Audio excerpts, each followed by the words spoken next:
Hey guys, it's Tara, and as you can see by the title, I'm not sure where it is anymore. I think it's below the video now actually. This is a long requested fitness update, and you guys know, if you have been subscribed to me for a long time, I used to always do these, and it's just been a while since I did my last one because I only kind of do them when I have something to tell you guys. And I just thought it was time to do one because I've racked up a whole list of things that I've been wanting to tell you guys. Last update I did was the 30-day shred review, which you can probably watch somewhere here. I'll link it for you, and it'll also be in the down bar if you want to watch it at the end of the video. But that was probably the last update I did, which was probably at the end of January, start of February, when I came back to Belfast, because I had an entire month off uni and I was feeling fairly fat after Christmas and a little bit above my regular weight, so I did the 30-day shred to get back down to my regular weight, and since then I've just been kind of maintaining and just learning more and taking up new things and just seeing what I kind of like the most. Lots of experimental cooking, trying out different exercises, joining the gym, things like that. So I'm going to really just update you guys, give you a general overview as well for the people that haven't watched my previous ones. I'm going to touch a little bit on kind of how I've started and how I've gone since January.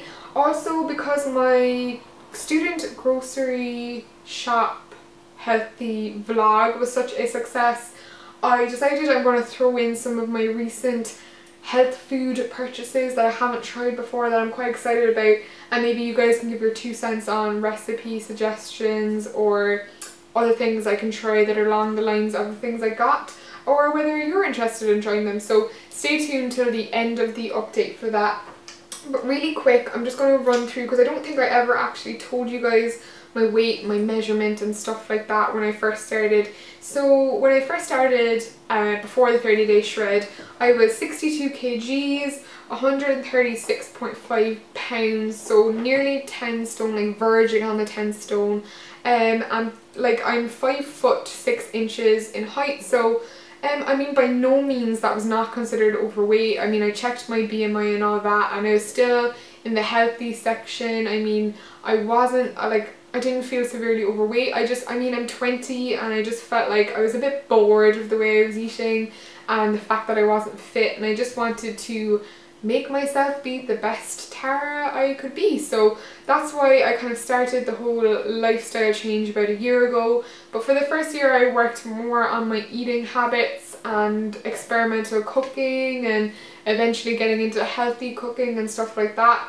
And then this year was more about the exercise and combining the exercise and the healthy eating together. So that's the way I started out in. I also took my measurements when I first started, and like I said, it was after Christmas, so I obviously gorged myself a little bit too much because I put on an inch everywhere, all over my body quite evenly. I was then a 34-inch chest, 29-inch waist, 39-inch hips, 23-inch thighs and 12-inch arms. And for my thighs and arms I would just measure halfway down just so that I would know exactly where I measured every time.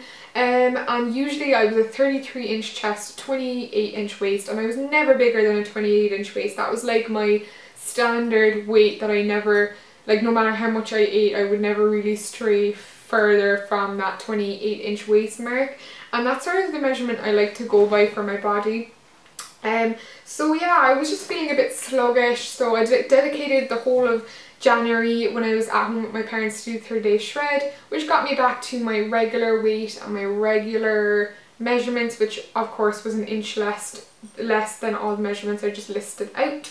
And it was great, so I just decided to continue to be just trying to improve my discipline and keep on the exercise and find out what I like and what I don't like. So that's pretty much what I've been doing the entire time from then until now, just experimenting a lot.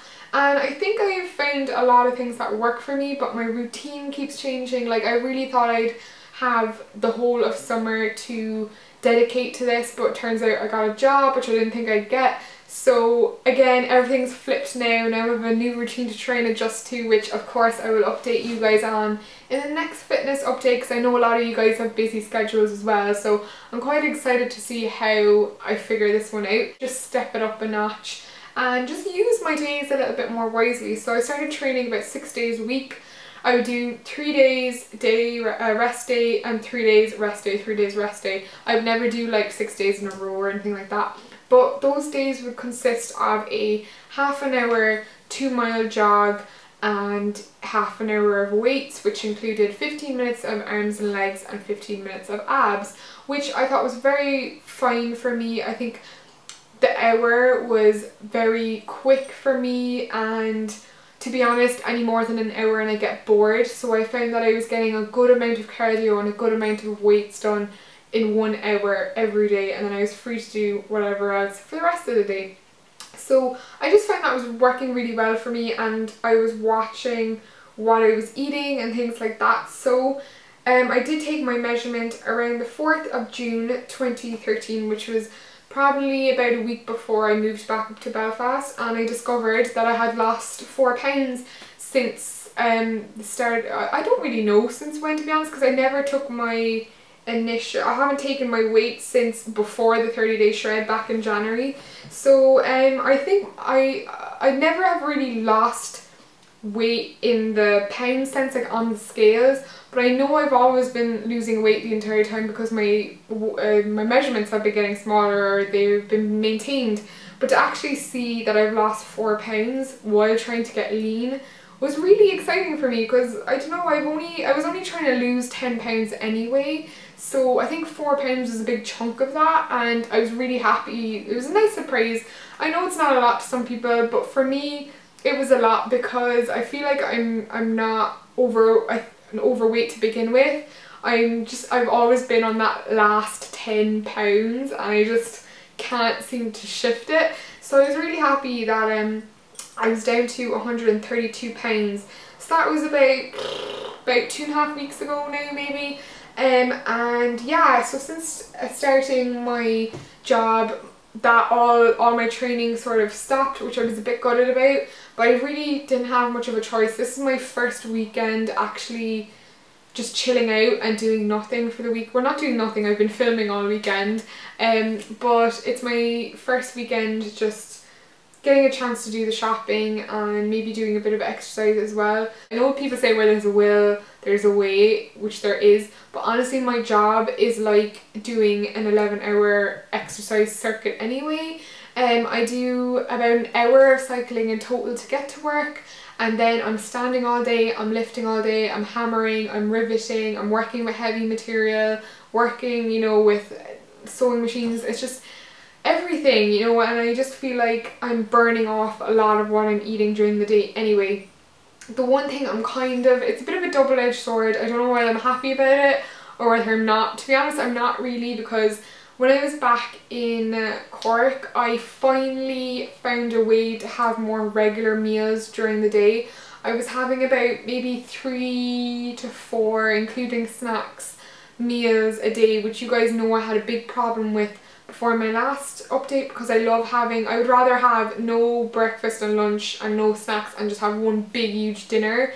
That's just the way I love to eat. I don't know why, but I knew it was better for me if I had broken the food up a bit more and had more meals throughout the day and maybe regulated my energy levels a bit better. So I found that I got really good at that in Cork, and really good with my portions and having my slightly carby meals earlier in the day and having kind of carbless meals in the evening. So that's what I was doing before, but now it's like I literally have 1 hour a day to eat my breakfast, lunch and my dinner, because I leave at 7 and I get back at 8, so it's really awkward timing for me. And I know I should eat before I leave, but I have no appetite in the morning. When I'm packing my lunch in the morning, I honestly feel physically sick because I have that much of a no appetite. Food revolts me in the morning. So I just choose to have an apple once I get to work, and then I have my full lunch at 1 o'clock, which is usually like a dinner sized meal, because it needs to keep me going throughout the day. Because like I said, I'm quite active and I don't mind having a big meal just because I know I'm going to burn it off anyway. So in that sense, I'm a bit kind of annoyed that I don't get to break up my meals a little bit more, but like eating late at night doesn't work for me either, so I'd rather do it that way. So in a sense, even though I'm not working out as much, I'm still being quite active and I'm still burning off a lot of what I'm eating. So I have actually been losing weight because I took my measurement the other day and I'm nearly down to a 27-inch waist, which I am so chuffed about. I'm so happy about that. Because I can't remember the last time if ever I was a 27-inch waist. So I'm nearly there. I'm a few millimeters off it, and yeah, I would love to get down to like maybe like a 25-inch waist or something like that, but I mean that's long in the future. But even to get down to the 27, I would be really happy. So I've also written down a list of the things, because usually if you're familiar with these updates, I tell you the things that I want to achieve by the next update, and also things that just habits and stuff that I've given up. So got up to the 2-mile jog, which is amazing because I'm so bad at cardio and I could never run. I couldn't even feckin' jog for like a minute without feeling like my throat was going to close up. But I managed to slowly work myself. Within about a week I got up to the constant slow jog for about 2 miles consistently with no breaks, which I was really happy about, because it's just every day just tweak it a little bit, give yourself a challenge, tell yourself, right, I'm going to walk all the way up and I'm going to jog back, and then keep adding a little bit on. And that's how I managed to do it, because I never, honestly, I'm the least person, like the last person on the planet that would be kind of on the cardio, jogging, running bandwagon, and it's finally started working for me. So it's just about the determination and pushing yourself a little further every day. So that's something else that I've kind of taken up. I've also actually have a lot of things written down here about like diet, like not diet tips, but like food tips and foods you should avoid, and how to calculate how many calories you should be eating every day. So maybe I should do like a separate video on that. I think I will.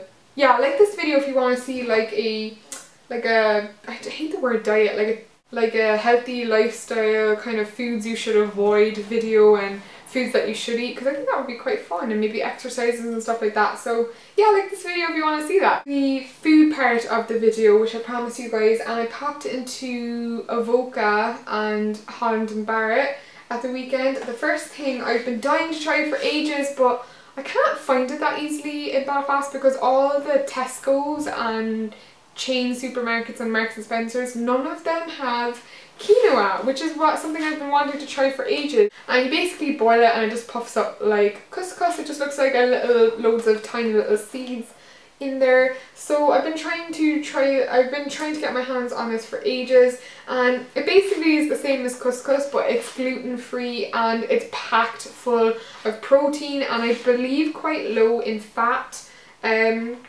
So yeah, it's just again another kind of superfood.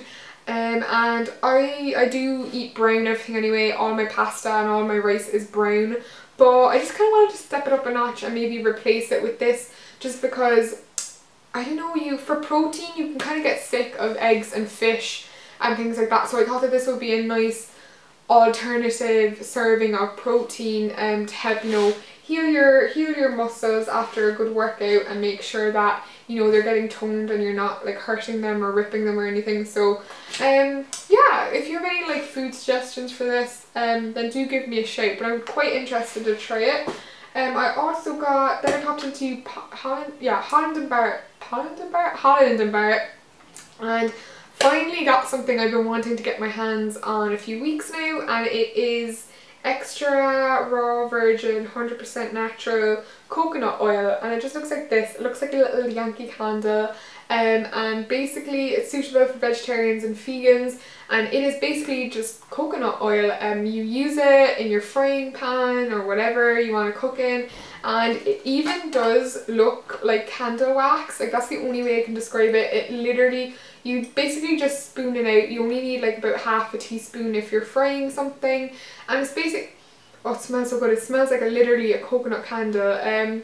Yeah, all I can describe it is a very like a soft waxy sort of substance, and I really like it. I used it for the first time this morning. I made some French toast with like really super seeded bread. I really enjoyed it. You couldn't taste it or anything.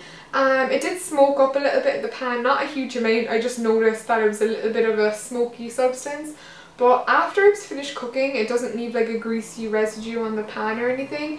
It seems quite nearly watery, but it's just a great thing to cook your food in if you want something all natural. I have seen a lot of recipes using coconut oil. It was ridiculously expensive, bear in mind, but one jar lasts you a really long time because you literally only use a tiny little spoonful, not even a spoonful every time you use it. It just liquidizes in the pan as soon as it hits the heat. And yeah, I would definitely continue buying this. I always keep virgin olive oil in my stash of oil anyway, but I think for everyday use I would definitely switch to this, and I would definitely buy it again. It's quite expensive compared to regular oil, but it's definitely worth buying, you guys. It was about £14 for this jar and about 16 for the other brand they had. So they had the cheap, said I'd try the cheaper one first. And yeah, really interesting. So if you have anything I need to know about that product, feel free to let me know. And I also got something that I've been wanting for a while, but again, this is like €10 down in Cork. I can't remember how much I paid for it in Holland and Barrett up here, but it's organic fair trade coconut baking flour. So it's just basically baking, like gluten-free baking powder. It looks exactly the same as regular flour. The only thing is it comes in really, like this packet I find is really small if you wanted to do like quite a lot of baking and stuff. And you can bake with it, you can make gluten-free cookies with it, gluten-free cake with it. You can also, oh what else can you do with it? You can do, instead of, if you didn't want to use cauliflower for a cauliflower pizza base, you can use coconut flour and cheese instead. I actually got this to try that with because the last time I made cauliflower pizza it tasted way too cauliflower-y, so I decided I would. Also, it absolutely stinks. The cauliflower really stinks when you put it in the freezer. So I decided to give the coconut version a go, and plus I really like coconut, I don't know why. Just got some desiccated coconut as well for some desserts I'm planning to make, and maybe just to add texture to some of my food, like curries and stuff like that. And then randomly as well, I got 2 packets of whole cashew nuts, and these don't have any salt or pepper on them or anything. But just because I was in work the other day and somebody gave me a cashew and it was really nice, and I don't know why, but I think I could really be like a nuts sort of person, because I don't know, like I like nuts and oats like in my cereal and stuff. And I like the flavour of nuts, but I never would sit there and eat a packet of nuts. So I decided I'd give these a go, and these were like buy one get one half price. So I got those. And yeah, I think that's pretty much all I have to say for the video. Like I said, there was a lot more I kind of wanted to tell you guys in terms of the foods I've given up and taken up eating. So if you want me to do like a separate video just on that, like this video, and I'll do that for you guys in maybe 1 or 2 weeks time. Or maybe even next week for you guys if you want to see it soon. So yeah, that is my video, guys. I really hope you enjoyed it, for those that like my fitness updates. And yeah, I'll see you in my next one. Hope you have a nice day, guys. Peace!